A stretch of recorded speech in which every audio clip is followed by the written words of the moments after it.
नमस्कार मंडळी, तुमचं स्वागत आहे माझ्या युट्यूब चॅनलवर। आज मी तुम्हाला फुलगोबीचे पानाची भाजी बनवून दाखवणार आहे। त्यासाठी घेतलेलं आहे मी लसण, लाल मिरची, कांदा बारीक चिरलेला, आलू आणि टमाटर आणि चण्याची डाळ मी भिजवून घेतलेली आहे 1 तास।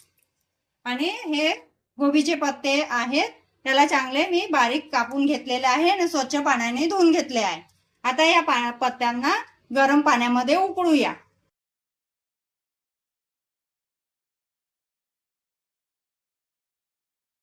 आता याला 5 ते 7 मिनिटं चांगलं उकळून घेऊया। तर मंडळी, आता 5 मिनिटं झालेले आहे, आपले पानं उकळून झालेले आहे। आता याला चाळणीमध्ये काढूया।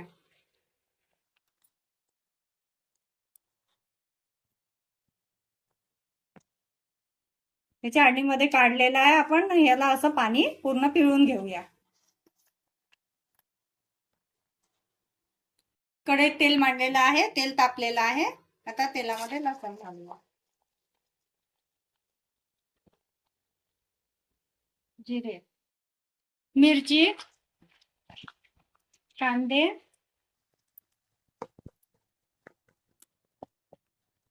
आता थोडा तेलामध्ये कांदा झालेला आहे। आता आपण यात चण्याची डाळ घालूया आणि आलू,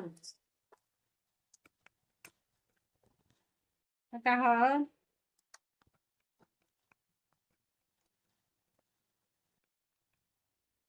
गोबीचे पानं घालूया,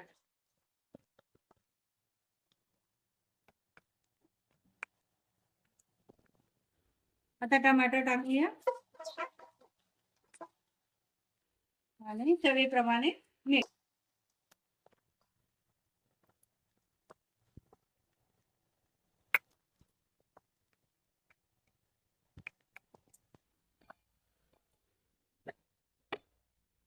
आपण आता 5 मिनिटं याला शिजवलेली आहे।